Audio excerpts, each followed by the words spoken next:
Vení, acompáñame en este viaje hacia lo desconocido, hacia lo extraño. Vamos a cuestionar las mismísimas bases de la existencia. Vamos a atravesar la barrera de la realidad y adentrarnos en las profundas mareas de lo incomprensible, para luego explorar el cosmos eterno de nuestra propia mente. No tengas miedo. Este plano dimensional puede parecer oscuro al principio, pero el regalo que ofrece es infinitamente valioso.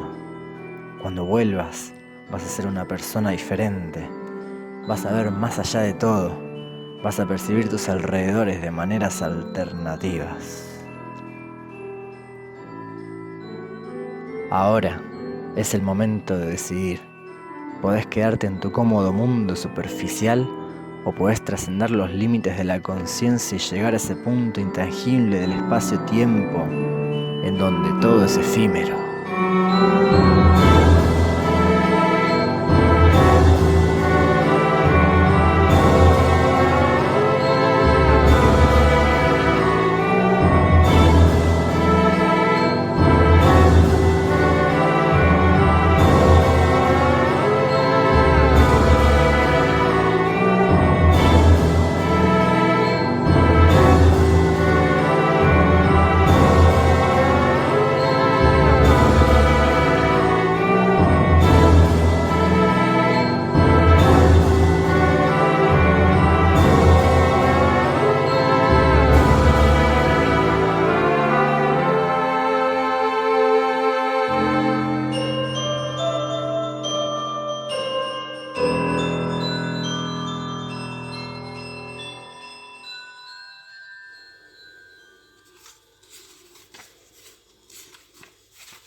Ya no puedo salir. Hay un hombre junto a la puerta con impermeable fumando un cigarrillo. Pero lo he anotado en mi diario, y las direcciones están todas en una columna sobre la cama, ensangrentadas por la luz del letrero del bar vecino. Él sabe que si muero, o incluso si desaparezco, aparece el diario y todo el mundo se entera que la CIA está en Virginia. 500 etiquetas compradas en 500 mostradores de tiendas, todas distintas, y 500 cuadernos con 500 páginas en cada uno. Estoy preparado. Puedo verle desde aquí. Su cigarrillo brilla por encima del cuello de la gabardina, y por alguna parte hay un hombre en un metro sentado debajo de un anuncio y pensando en mi nombre. Los hombres me han sentenciado en cuartos traseros. Si suena el teléfono, solo hay aliento de muerte. En el bar, al otro lado de la calle, un revólver ha cambiado de dueño en el lavabo. Cada bala lleva mi nombre. Mi nombre está escrito en viejos ficheros y buscado en las listas del depósito de cadáveres. Mi madre ha sido investigada. Gracias a Dios que ha muerto. Tienen muestras de escritura y examinan las vueltas de las P's y las cruces de las T's. Mi hermano está con ellos. Saben, su esposa es rusa y él no deja de pedirme que rellene formularios. Lo tengo en mi diario. Escuchen, escuchen, escuchen por favor. Deben escucharme. Bajo la lluvia, en la parada del autobús, negros cuervos con negros paraguas simulan mirar sus relojes, pero no está lloviendo. Sus ojos son dólares de plata. Algunos son eruditos a sueldo del FBI, la mayoría extranjeros que invaden nuestras calles.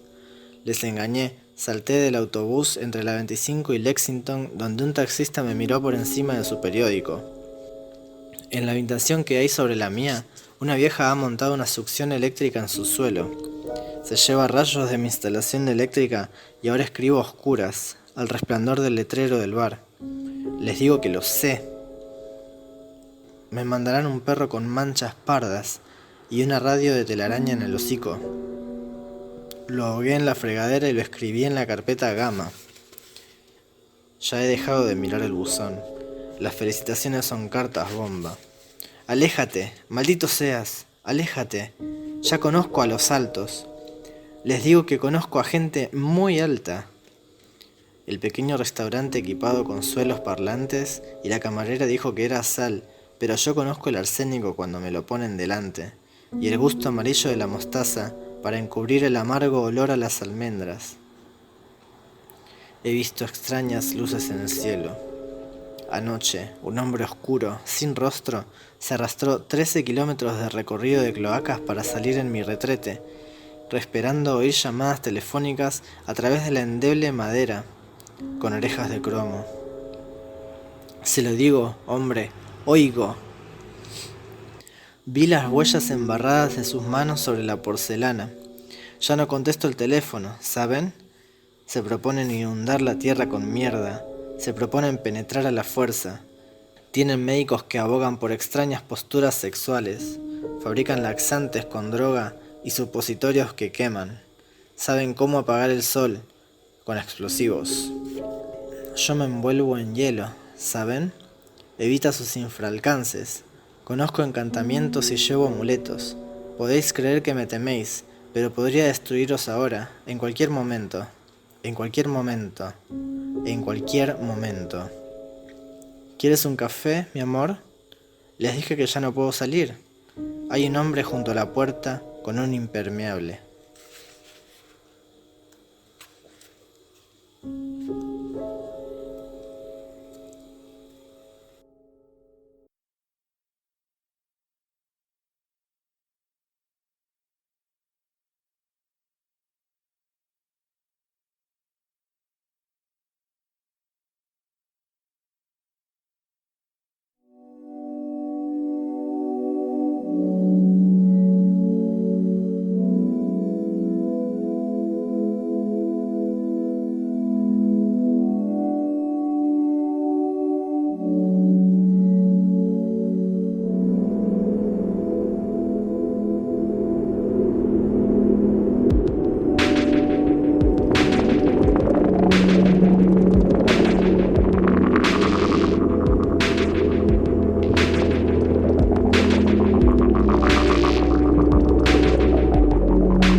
La música del pájaro siguió, una nota tras otra, con sorprendentes variaciones y sin repetirse jamás, casi como si de esa manera estuviera demostrando deliberadamente su virtuosismo.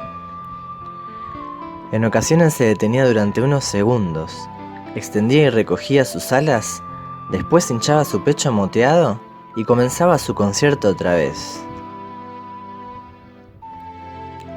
Winston lo observaba con un vago respeto. ¿Para quién? ¿Para qué cantaba esa ave? No tenía rival ni pareja que lo miraran. Entonces, ¿qué le impulsaba a permanecer allí, al borde del bosque solitario, obsequiándole su melodía al vacío?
A primera vista parecía un ordenador Wang. Tenía un teclado Wang y una carcasa de hardware Wang.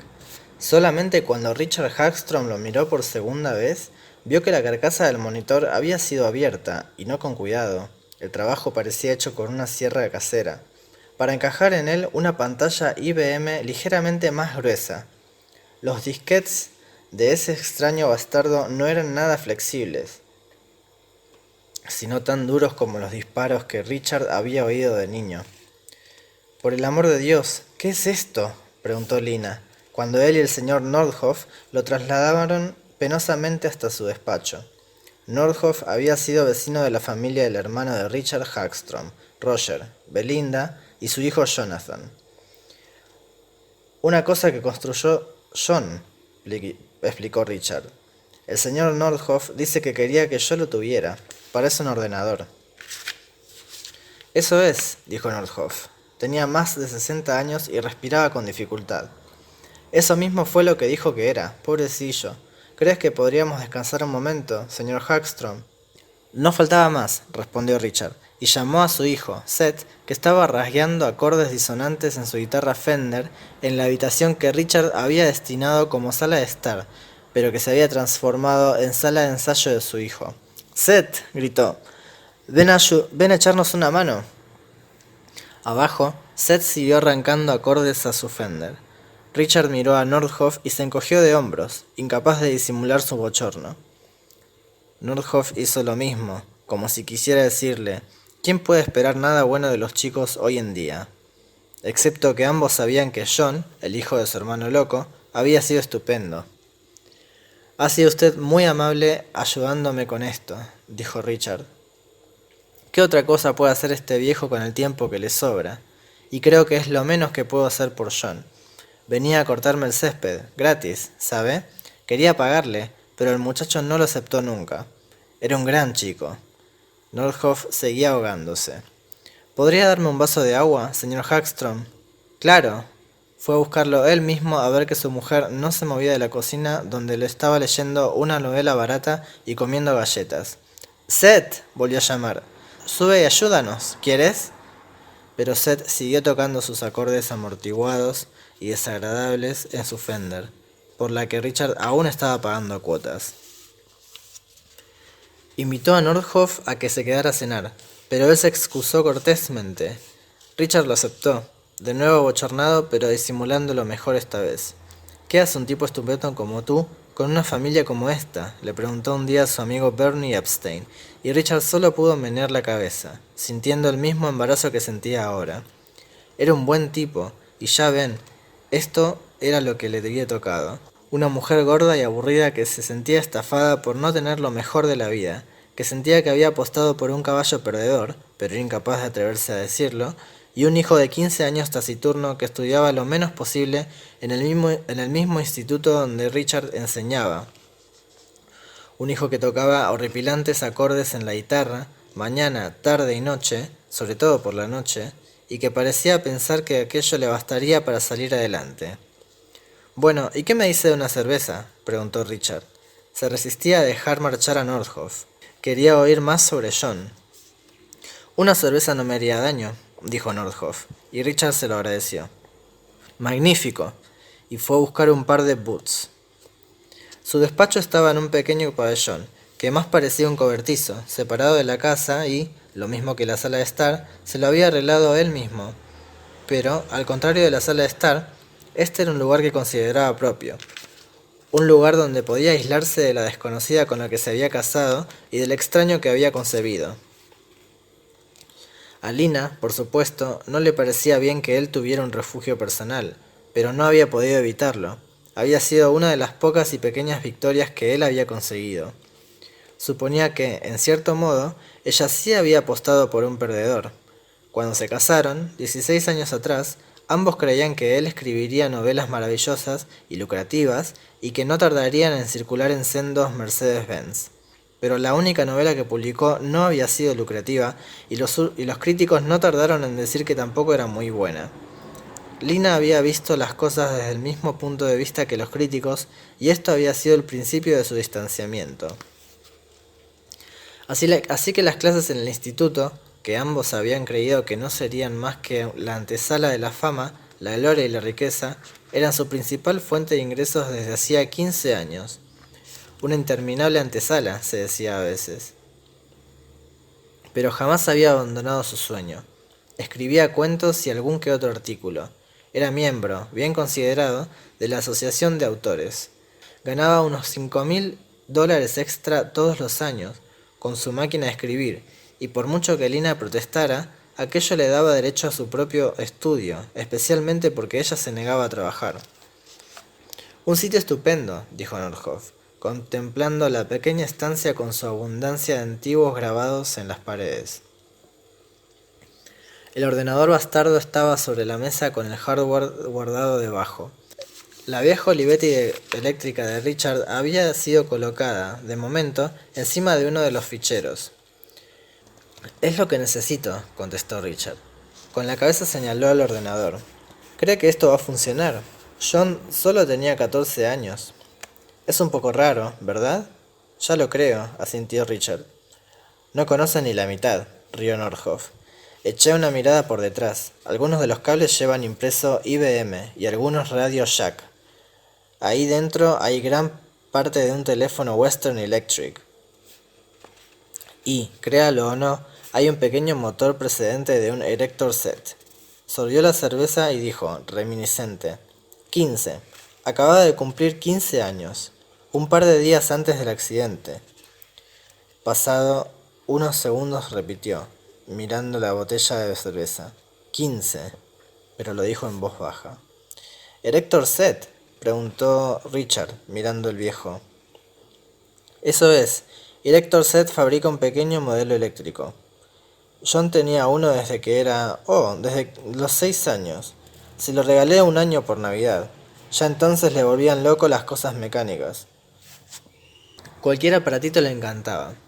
Así que imagine lo que fue para él aquella caja de pequeños motores Erector Set. Le debió de encantar. Lo guardó por más de 10 años. Pocos niños lo hacen, señor Hagstrom. Es verdad, asintió Richard, pensando en las muchas cajas de juguetes de Set que había tirado en aquellos años. Juguetes rotos, olvidados, destrozados por el placer de destrozar. Miró el ordenador. Entonces seguro que no funciona. No lo diga hasta que lo haya probado, advirtió Nordhoff. El muchacho era una especie de genio de la electrónica. Creo que está exagerando. Sé que era hábil con la mecánica y que ganó el premio de la Feria Estatal de la Ciencia cuando estaba en 6º curso, compitiendo con muchachos mucho mayores que él, algunos de ellos del instituto. Por lo menos eso fue lo que dijo su madre. Es cierto, todos estuvimos muy orgullosos de él, pero no era exactamente verdad. Richard se había sentido orgulloso, y la madre de John también. Al padre del muchacho le importaba un bledo. Pero una cosa son los proyectos de la Feria de Ciencia y otra construir tu propio ordenador personal. Se encogió de hombros. Nordhoff dejó su cerveza. Allá por los 50, un chico fabricó un propulsor atómico con 2 latas de sopa y un equipo eléctrico por valor de $5. John me lo contó.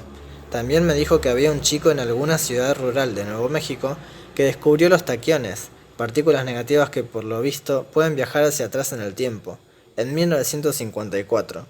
Y un niño de Waterbury, Connecticut, de 11 años, fabricó una bomba con el plástico que arrancó de las cartas de una baraja.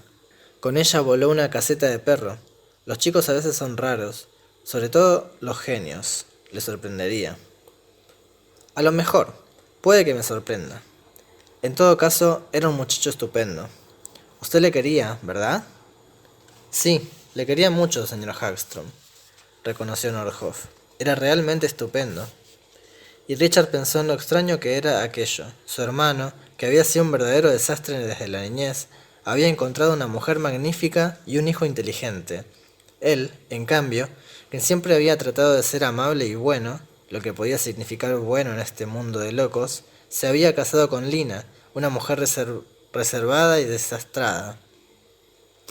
Y con ella había tenido a Set. Mirando ahora el rostro honrado, franco y cansado de Nordhoff, se preguntó cómo había podido ocurrir y cuánto había sido por su culpa, como resultado natural de su propia y callada debilidad. Sí, dijo Richard, realmente lo era. No me sorprendería que esto funcionara, comentó Nordhoff. No me sorprendería nada. Después de que Nordhoff se marchó, Richard Hagstrom enchufó el ordenador y lo puso en marcha. Oyó un zumbido y esperó a que las letras IBM aparecieran en la pantalla. No aparecieron. En cambio, misteriosamente, como una voz de ultratumba, de la oscuridad surgieron unas palabras, fantasmas verdes. ¡Feliz cumpleaños, tío Richard! John. Vaya, murmuró Richard, atónito. El accidente que había matado a su hermano, su esposa y su hijo había ocurrido 2 semanas antes. Regresaban de una excursión, y Roger estaba borracho. Estar borracho era algo perfectamente normal en la vida de Roger Hagstrom. Pero esa vez la suerte le había vuelto la espalda y había conducido su destartalado y viejo coche hasta el borde de un precipicio. Se estrelló y ardió. John tenía 14 años. No, 15, pensó Richard. 15 recién cumplidos, 2 días antes del accidente, dijo el viejo. 3 años más y se hubiera liberado de aquel pedazo de oso estúpido. Su cumpleaños, y el mío poco después. Dentro de una semana. El ordenador había sido el regalo de cumpleaños de John. Esto empeoraba la cosa. Richard no sabía bien por qué o cómo, pero así era. Alargó la mano para apagar la pantalla, pero la retiró al momento. Un chico fabricó un propulsor atómico con 2 latas de sopa y un equipo eléctrico por valor de $5.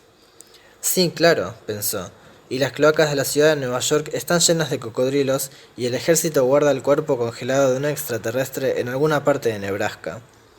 Cuéntame algo más. Tonterías. Pero quizá es que hay algo de lo que no quiero enterarme. Se levantó, pasó detrás y miró la trasera del monitor a través de las rendijas. Sí, tal como había dicho Nordhoff. Cables marcados Radio Shack Made in Taiwan. Cables marcados Western Electric y Westrex y Erector Set. Y vio algo más también, algo que se le había escapado a Nordhoff o que no había querido mencionar. Había un transformador de tren en miniatura Lionel, envuelto en alambres como la novia de Frankenstein.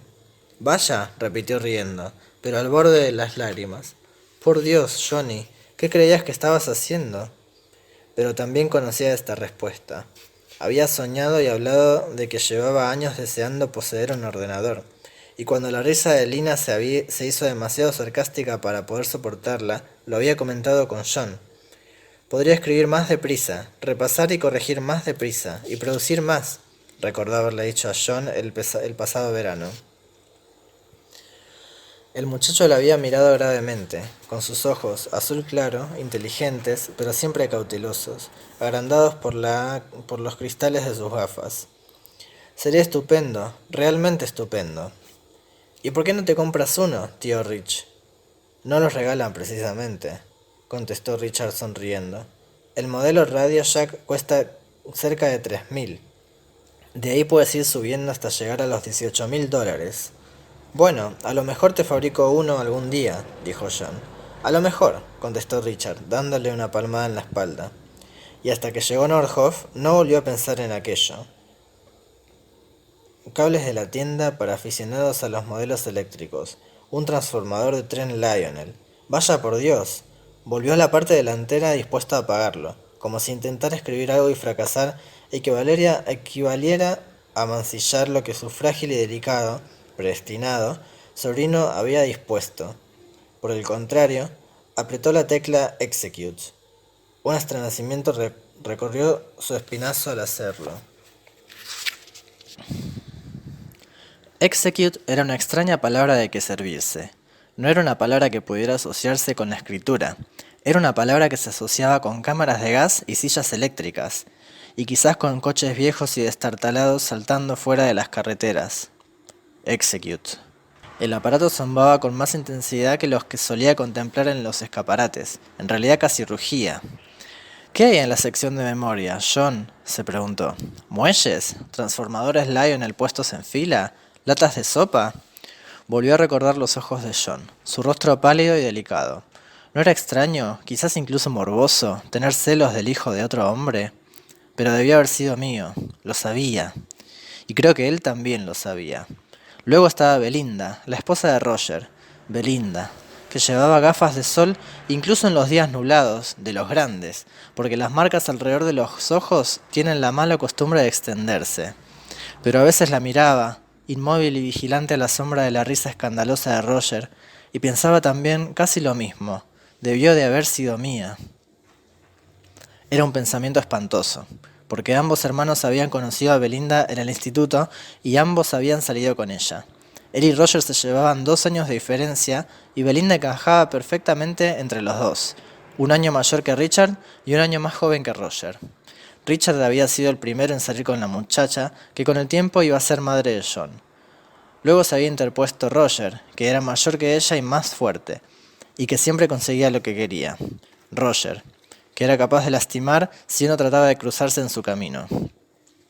Tuve miedo, pensó Richard. Tuve miedo y dejé que se me escapara. Fue así de sencillo. Que Dios me valga. Creo que sí. Me gustaría pensar que ocurrió de otro modo, pero tal vez es mejor no mentirse respecto a cosas como la cobardía y la vergüenza. Y si aquello era verdad, si Lina y Seth hubieran debido pertenecer al calavera de su hermano, y si Belinda y John hubieran debido ser suyos, ¿qué probaba eso? ¿Y cómo una persona bien pensante podía entretenerse con semejantes absurdos, semejantes locuras? ¿Debía reírse? ¿Gritar? ¿Pegarse un tiro por su cobardía? No me sorprendería que esto funcionara. No me sorprendería nada. Execute. Sus dedos se movían ágiles sobre el teclado. Miró la pantalla y vio las letras flotando, verdes, en la pantalla. Mi hermano era un borracho indecente. Flotaban allí, delante de él, y Richard recordó de pronto un juguete que había tenido de pequeño. Se llamaba 8 bolas mágicas. Se le formulaba una pregunta que podía contestarse con sí o con no. Y entonces se hacía funcionar el aparato para ver lo que tenía que decir sobre la pregunta. Sus respuestas eran un mecanismo, pero en cierto modo atractivamente misterioso. Decían cosas como, es casi seguro, yo no pensaría en ello, y vuelve a preguntarlo. Roger le envidiaba el juguete y por fin, un día, después de obligar a Richard a que se lo diese, Roger lo había arrojado contra la acera, haciéndolo añicos. Luego se había reído.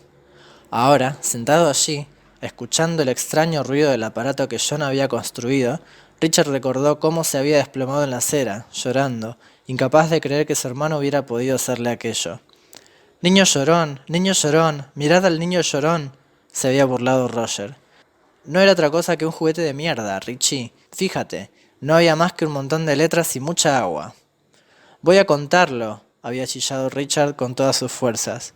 Le dolía la cabeza y tenía la nariz congestionada por las lágrimas. Contaré lo que has hecho, Roger. Se lo contaré a mamá. Si lo haces te romperé el brazo, le amenazó Roger. Y en su sonrisa glacial Richard vio que lo decía en serio. No lo contó. Mi hermano era un borracho indecente. Bueno, montado misteriosamente o no, las palabras quedaban escritas en la pantalla. Quedaba por ver si era capaz de memorizar información, pero el empalme que había hecho John de un teclado Wang a una pantalla IBM había funcionado.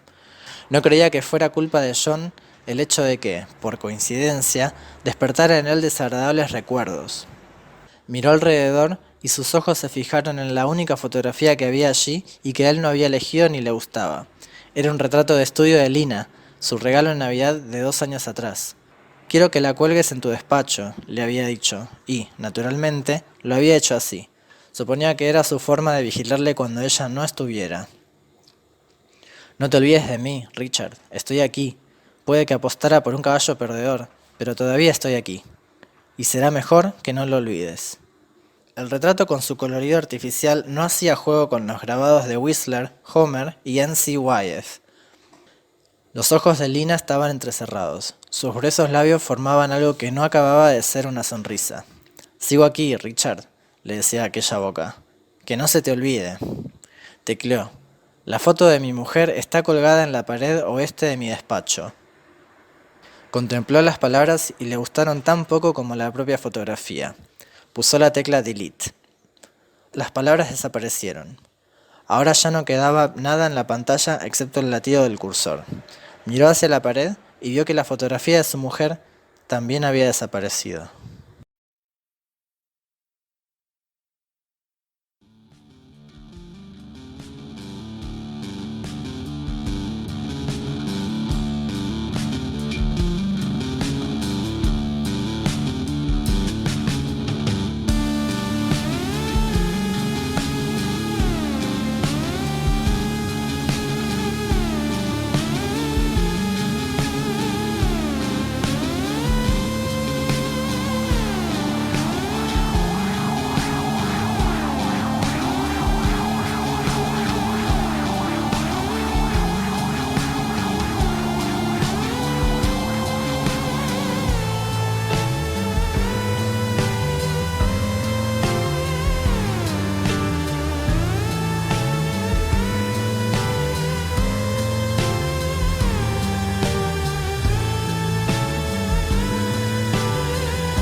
Permaneció sentado durante un buen rato, al menos eso le pareció, mirando la pared donde había estado la fotografía.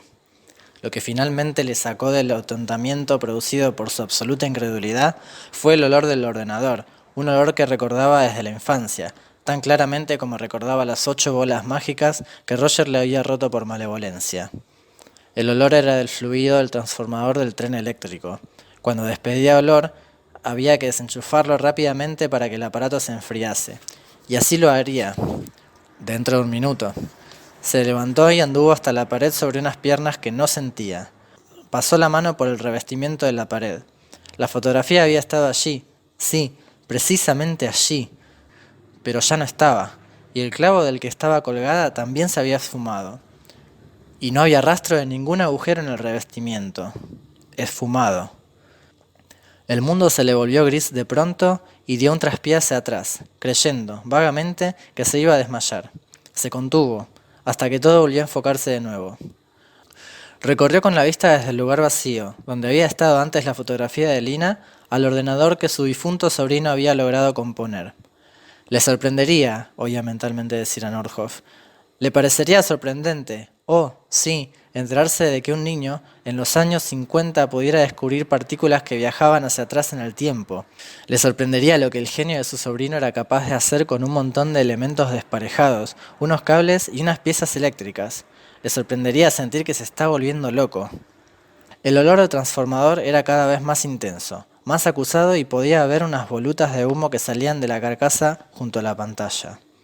También el ruido del hardware era más fuerte. Iba siendo hora de desconectarlo. Por listo que hubiera sido John, aparentemente no había tenido tiempo de solucionar todos los problemas de aquel loco aparato. Pero, ¿sabía acaso que iba a hacer aquello? Sintiéndose como una criatura quimérica, Richard volvió a sentarse ante la pantalla y escribió: «La fotografía de mi mujer está en la pared». Lo leyó, volvió a mirar el teclado y luego apretó la tecla Execute. Miró la pared. La fotografía de Lina volvía a estar otra vez donde había estado siempre. «Que me aspen», musitó. Se pasó la mano por la vejilla. Miró el teclado, ahora no había nada excepto el cursor, y escribió: «El suelo está vacío». Luego apretó Insert y volvió a escribir: «excepto por 12 monedas de oro de $20 en una pequeña bolsa». Apretó Execute. Miró al suelo, donde ahora había una pequeña bolsa con un cordón que la cerraba. Sobre la bolsa y escrito en tinta negra, algo descolorida, se leía Wells Fargo. «¡Santo Dios!», se oyó balbucear en una voz que no era suya. «¡Santo Dios! ¡Santo Dios!». Hubiera podido seguir invocando el nombre del Señor por unos minutos más, o por unas horas, si el ordenador no le hubiera reclamado insistentemente con su bip bip. Escrito en la parte alta de la pantalla se leía la palabra sobrecarga. Richard lo apagó precipitadamente y abandonó el despacho como si le persiguieran todos los demonios del infierno. Pero antes de salir, recogió la bolsita y se la guardó en el bolsillo del pantalón. Cuando llamó a Nordhoff aquella noche, soplaba un helado viento de noviembre que sonaba como un lamento de gaitas entre los árboles. El grupo de Seth estaba abajo, destrozando una melodía de Bob Seger. Lina había ido a Nuestra Señora del Perpetuo Socorro a jugar al bingo. «¿Funciona el aparato?», preguntó Nordhoff. «Funciona perfectamente», contestó Richard. Metió la mano en el bolsillo y sacó una moneda. Era pesada, más pesada que un reloj Rolex.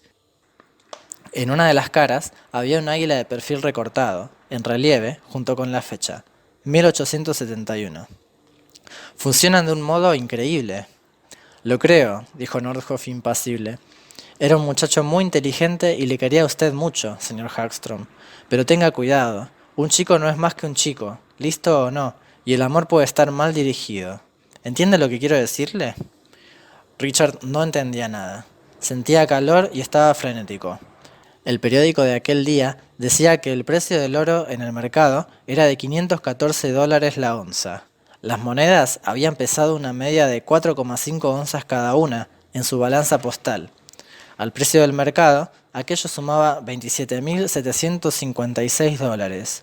Sospechó que eso era solamente la cuarta parte de lo que podía sacar si vendía las monedas como monedas. «Señor Nordhoff, ¿podría usted venir? ¿Ahora? ¿Esta noche?» «No, no creo que quiera hacerlo, señor Hagstrom. Me parece que esto debe quedar entre usted y John. Pero recuerde solamente lo que le dije. Por Dios, tenga cuidado». Se oyó un clic.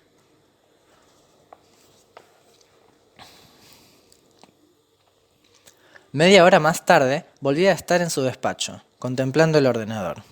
Pulsó la tecla on-off, pero sin haberla enchufado aún. La segunda vez que Nordhoff lo dijo, Richard lo había oído perfectamente. «Por Dios, tenga cuidado». Sí, debería tener cuidado. ¿Una máquina que podía hacer aquello? ¿Cómo podía una máquina hacer tal cosa? Ni idea, pero en cierto modo hacía aceptable toda aquella locura. Él era profesor de lengua inglesa y escritor ocasional, no un técnico, y había un interminable número de cosas cuyo funcionamiento desconocía: fonógrafos, motores de gasolina, teléfonos, televisores, incluso el depósito del inodoro. Su vida había sido una historia de comprensión de operaciones más que de principios. ¿Había alguna diferencia, excepto de grado? Conectó la máquina. Como la primera vez, leyó: «Feliz cumpleaños, tío Richard, John». Apretó el botón Execute y el mensaje de su sobrino desapareció. «Esta máquina no durará mucho», pensó de pronto. Tenía la seguridad de que John estaba aún trabajando en ella cuando murió, creyendo que todavía le quedaba tiempo. El cumpleaños de tío Richard sería dentro de 3 semanas. Pero a John se le había terminado el tiempo y ese asombroso ordenador, que aparentemente podía insertar cosas nuevas y suprimir cosas viejas del mundo real, apestaba como un transformador de tren que se estuviera friendo y al parecer empezaría a soltar humo dentro de pocos minutos. John no había tenido oportunidad de perfeccionarlo. ¿Había confiado en que todavía le quedaba tiempo? Había incurrido en un error. Todo era un error. Richard lo sabía. El rostro tranquilo, atento, los ojos serenos tras los gruesos cristales de sus gafas. No estaba confiado, ni creía en que el tiempo lo arreglaría. ¿Cuál era la palabra que se le había ocurrido antes, aquel mismo día? Predestinado.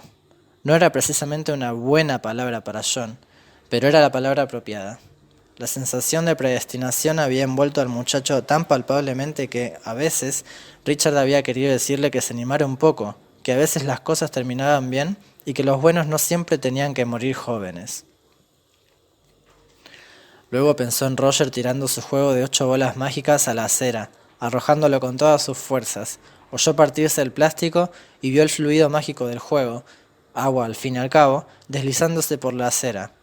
Y esta imagen se mezcló con una imagen del viejo cacharro de Roger con leyenda Hagstrom repartos al por mayor, en los costados, saltando por encima de un polvoriento acantilado, en pleno campo, estrellándose frontalmente contra él. Vio, aunque no quería verlo, el rostro de la mujer de su hermano desintegrándose en sangre y huesos. Vio a John ardiendo entre los restos, gritando, carbonizándose. Ni confianza ni esperanza. Siempre había dado la impresión de que el tiempo se le escapaba, y al final había resultado que tenía razón. ¿Qué significa eso?, murmuró Richard mirando la pantalla vacía. ¿Cómo hubiera contestado el juego de las bolas mágicas? ¿Vuelve a preguntar? ¿Difícil y confuso? ¿O quizás ciertamente así? El ruido que producía el hardware volvía a ser fuerte, y más acelerado que por la tarde. Ya podía oler al transformador de tren que John había acoplado a la maquinaria detrás de la pantalla recalentada. Máquina de sueños mágicos, ordenador de los dioses. ¿Era eso lo que John había querido regalar a su tío para su cumpleaños? ¿Lo equivalente, en espacio y tiempo, a la lámpara mágica o al pozo de los deseos? Oyó abrirse la puerta trasera de la casa y a continuación las voces de Seth y de los otros miembros del grupo de Seth. Las voces sonaban demasiado fuertes, vulgares. Habían estado bebiendo o fumando marihuana. ¿Dónde está tu viejo, Seth?, oyó a uno de ellos preguntar. Holgazaneando en su despacho, supongo, como siempre, respondió Seth. Creo que... Pero entonces volvió a levantarse el viento, borrando el final de la frase, pero no sus risotadas. Richard les estuvo escuchando, sentado, con la cabeza inclinada a un lado, hasta que de pronto escribió: Mi hijo es Seth Roger Hagstrom. Su dedo se posó sobre el botón Delete. ¿Qué estás haciendo?, le chilló la mente. ¿Lo haces en serio? ¿Te propones asesinar a tu propio hijo? Algo estará haciendo ahí dentro, dijo otro. Es un pobre imbécil, observó Seth. Pregúntaselo a mi madre algún día. Te lo contará. No voy a asesinarle. Voy a borrarle. Su dedo apretó el botón. Hecho nada excepto... Las palabras mi hijo es Seth Roger Hagstrom desaparecieron de la pantalla. Fuera también desaparecieron las palabras de Seth. Ahora no se oía otra cosa que el frío viento de noviembre, soplando negros presagios de invierno. Richard apagó el ordenador y salió fuera. El camino de entrada estaba vacío. El guitarrista solista del grupo, Norman no sé qué, conducía una monstruosa y siniestra furgoneta, una vieja LTD en la que el grupo transportaba su equipo en sus escasas actuaciones. No estaba aparcada en el camino. Quizás estaba en alguna otra parte, resoplando por alguna carretera o en el aparcamiento de alguna hamburguesería, y Norman también estaba en alguna parte. Lo mismo que Davy, el bajista, cuyos ojos parecían vacíos y que llevaba un imperdible colgado del lóbulo de una oreja. Lo mismo que el batería, que no tenía dientes delanteros. Estarían en alguna parte, pero no aquí, porque Seth no estaba. Seth nunca había estado aquí. Seth había sido borrado. No tengo hijos, masculló Richard. ¿Cuántas veces había leído esa melodramática frase en novelas malas? 100, 200. Nunca le había sonado cierta. Pero ahora lo era. Ahora era verdad. Oh, sí. El viento siguió soplando y Richard sintió de pronto un terrible espasmo en el estómago que le hizo doblarse, jadeando. El viento amainó. Cuando el espasmo cedió, Richard caminó hacia la casa. En lo primero que se fijó fue en que las viejas playeras de Seth, tenía 4 pares y se negaba a deshacerse de ninguno, habían desaparecido del vestíbulo. Se acercó al pasamano de la escalera y pasó el pulgar por el mismo. A los 10 años, bastante mayorcito para darse cuenta, pero aún así Lina se había opuesto a que Richard le pusiera una mano encima, Seth había grabado sus iniciales profundamente en la madera del pasamano, una madera que Richard había pulido laboriosamente durante casi todo un verano. La había lijado y empastado y barnizado, pero el fantasma de aquellas iniciales persistió. Ahora habían desaparecido. Arriba, la habitación de Seth estaba limpia y ordenada, no caótica y carente de personalidad. Podría haber habido un letrero en la puerta que dijera «Habitación de invitados». Abajo, y ahí fue donde Richard se entretuvo más, los cables habían desaparecido, los amplificadores y micrófonos habían desaparecido, las piezas de la grabadora que Seth iba siempre a componer habían desaparecido, carecía de la concentración y de las manitas de John. En cambio, la estancia resumaba el profundo sello, no especialmente agradable, de la personalidad de Lina. Muebles pesados, recargados, tapices de terciopelo de tema aburrido. Uno de ellos representaba la última cena en que Cristo se parecía a Wayne Newton, otro mostraba unos ciervos a la puesta del sol de un cielo de Alaska, una alfombra de un color tan vivo como la sangre. Ya no quedaba la menor huella de que un muchacho llamado Seth Hagstrom hubiera ocupado esa habitación, o cualquiera de las otras de la vivienda. Richard seguía aún al pie de la escalera, mirando alrededor, cuando oyó llegar un coche. Lina, pensó y sintió una casi trepidante oleada de culpabilidad. Es Lina de regreso del bingo. ¿Y qué va a decir cuando vea que Seth ha desaparecido? ¿Qué? «¡Asesino!», se imaginó oírla gritar. «¡Has asesinado a mi niño!». Pero él no había asesinado a Seth. «Le borré», murmuró, y subió a la cocina a recibirla. Lina estaba más gorda. Había enviado al bingo a una mujer que pesaba unos 90 kilos. La mujer que regresaba pesaba por lo menos 150 o más. Había tenido que ladearse un poco para entrar por la puerta trasera. Unas caderas y muslos elefantinos se ceñían dentro de unos pantalones de poliéster de color aceituna. Su tez, cetrina 3 horas antes, parecía ahora enfermiza y pálida. Aunque no era médico, Richard creyó descubrir en aquella piel los síntomas de una enfermedad de hígado o una incipiente dolencia cardíaca. Sus ojos de pesados párpados contemplaron a Richard con una curiosa fijeza despectiva. Llevaba un pavo congelado, enorme, en una de sus regordetas manos. «¿Qué estás mirando, Richard?», le preguntó. «A ti, Lina, te miro a ti», pensó, «porque así es como te has vuelto en un mundo en el que no hemos tenido hijos. Así es como te has vuelto en un mundo en el que no hay objeto para tu amor, por venenoso que pueda ser tu amor. Así es como apareces, Lina, en un mundo en el que todo entra y nada sale. Tú, Lina, eso es lo que estoy mirando, a ti». «Eso, Lina», consiguió decir por fin, «es uno de los pavos más grandes que he visto en mi vida». «Bien, pues no te quedes ahí mirándolo, idiota, ayúdame». Cogió el pavo y lo depositó sobre la encimera de la cocina, notando su desagradable frío. Sonó como el de un bloque de madera. «¡Allí no!», gritó ella y le indicó la despensa. «Mételo en el congelador». «Lo siento», murmuró. Nunca habían tenido un congelador. Nunca en el mundo donde había habido un Seth. Llevó el pavo a la despensa, donde había un enorme congelador a mano, brillando a la luz de los fluorescentes como un blanco y helado ataúd. Lo metió dentro, junto con otros cuerpos conservados, de aves y demás animales, y volvió a la cocina. Lina había sacado el bote de las galletas de crema de cacahuate y se las estaba comiendo una tras otra. «Era el bingo de Acción de Gracias», explicó. «Lo tuvimos esta semana en lugar de la próxima, porque el padre Phillips tiene que ingresar en el hospital para que le extraigan una piedra de la vejiga». «Yo gané el gordo», sonrió. Un hilo de chocolate y crema de cacahuate le resbalaba por la barbilla. «Lina, ¿has lamentado alguna vez que no tuviéramos hijos?». Lina lo miró como si se hubiese vuelto loco. «Por el amor de Dios, ¿Para qué iba yo a querer hijos en mi casa?, repuso. Apartó el bote de las galletas, reducido a la mitad, y volvió a guardarlo en el armario. Me voy a la cama. ¿Vienes o vas a volver a suspirar un rato más sobre tu máquina de escribir? Iré un rato más, creo, contestó. Su voz sonó sorprendentemente firme. No tardaré. ¿Funciona ese aparato? ¿Qué? De pronto la entendió y sintió una punzada de culpa. Conocía la existencia del ordenador, claro. La desaparición de Seth no había afectado para nada la existencia de Roger, y el conocimiento de la familia de Roger había persistido. Oh, no, está estropeado.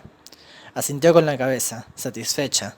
Ese sobrino tuyo, siempre con la cabeza en las nubes. Igual que tú, Richard. Si no fueras tan corto, me pregunto si la metiste donde no tenías que haberla metido, hace 15 años. Lanzó una risotada vulgar, sorprendentemente fuerte, la risotada de una mujer cínica y repulsiva. Por un momento, él estuvo a un tris de abalanzarse sobre ella. Luego, sintió que una sonrisa asomaba a sus labios, una sonrisa tan delgada y fría como el congelador que había reemplazado a Seth en esta nueva vida. No tardaré, le dijo. Solo quiero anotar unas cosas. ¿Por qué no escribes un cuento que gane el premio Nobel, o algo así? Se burló con indiferencia. Las tablas del suelo crujieron cuando inició su pesado camino hacia la escalera. Todavía debemos la factura del óptico por mis gafas de leer y llevamos un pago de retraso del Betamax. ¿Por qué no ganas más dinero de una jodida vez? Pues no lo sé, Lina, pero tengo grandes ideas esta noche, de verdad. Se volvió a mirarle, como si fuera a decirle algo sarcástico, algo sobre que ninguna de sus grandes ideas les había sacado de apuros, pero que, en todo caso, se había quedado con él. Pero desistió. Quizá algo en su sonrisa le había frenado. Subió por las escaleras. Él permaneció abajo, escuchando su paso atronador. Tenía la frente perlada de sudor. Se sentía a la vez mareado y excitado. Dio media vuelta y se dirigió hacia su despacho. Esta vez cuando conectó el aparato, el ordenador ni zumbó ni rugió, sino que empezó a hacer un ruido irregular, una especie de quejido. El olor caliente del transformador salió casi al momento de detrás de la pantalla, y tan pronto como pulsó la tecla Execute para borrar el «Feliz cumpleaños, tío Richard», empezó a salir humo. «Queda poco tiempo», pensó. No, no es así. No queda tiempo. John lo sabía y ahora yo también lo sé. Tenía dos alternativas. Traer a Seth de vuelta con el botón Insert, sabía que podía hacerlo, sería tan fácil como crear los doblones españoles, o terminar el trabajo. El olor se hacía más potente. Dentro de un instante, la pantalla empezaría a mandar su mensaje de sobrecarga. Escribió: «Mi mujer es Adelina Mabel Warren Hagstrom». Pulsó la tecla Delete. Escribió: «Soy un hombre que vive solo». Ahora la palabra empezó a aparecer en la esquina superior, a la derecha de la pantalla. Sobrecarga, sobrecarga, sobrecarga. Por favor, déjame terminar. Por favor, por favor.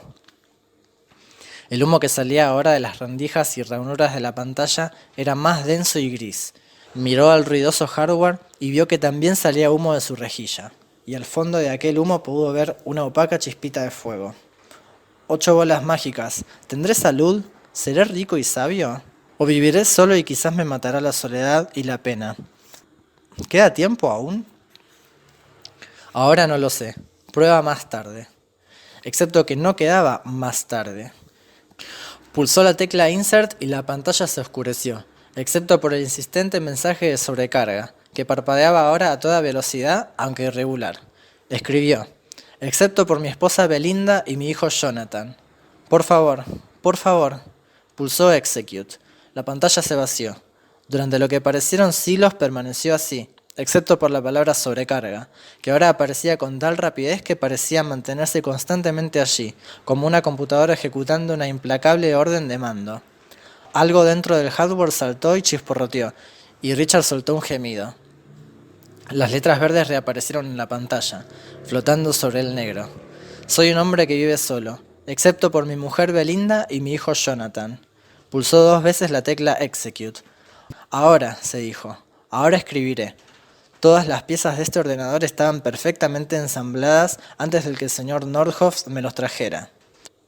O escribiré: «Tengo ideas para por lo menos 20 novelas sensacionales».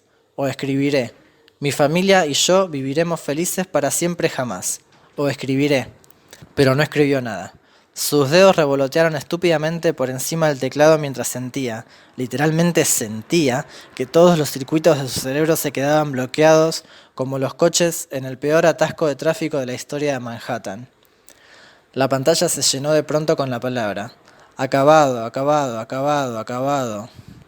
Hubo otro chasquido y luego una explosión en el hardware. Salieron unas breves llamaradas del aparato.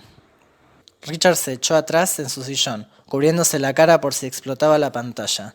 No explotó, solamente se apagó. Permaneció sentado, contemplando la oscuridad de la pantalla. No puedo decirlo.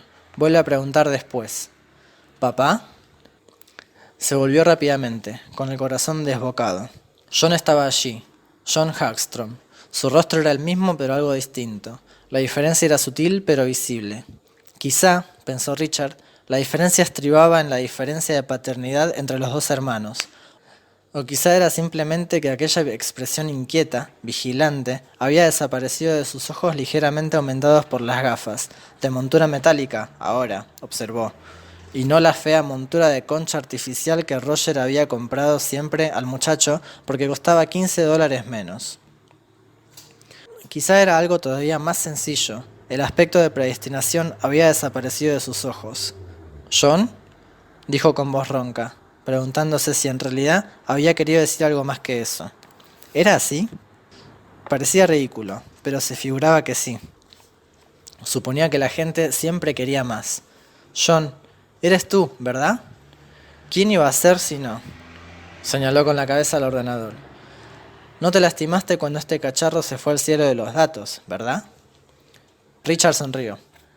«No, estoy perfectamente». «Lamento que no funcionara. No sé qué me hizo montarlo con todas esas piezas inútiles». Movió la cabeza. «Por Dios que no lo sé. Es como si hubiera tenido que hacerlo. Cosas de niño». «Bueno», dijo Richard, acercándose a su hijo y pasándole un brazo por los hombros. «Quizá te saldrá mejor la próxima vez. Tal vez, o a lo mejor pruebo con otra cosa. Puede que sea mejor. Mamá dice que tiene cacao para ti, si te apetece». «Ya lo creo». Y ambos salieron juntos del despacho a una casa donde no había ningún pavo congelado procedente de un premio ganado en el bingo. «Una taza de cacao me vendrá más que bien ahora. Recuperaré cualquier cosa recuperable que haya en aquel cacharro, mañana, y lo demás lo echaré al vertedero», anunció John. Richard asintió y dijo: «Bórralo de nuestras vidas». Y entraron en la casa y al aroma de cacao caliente, riendo juntos.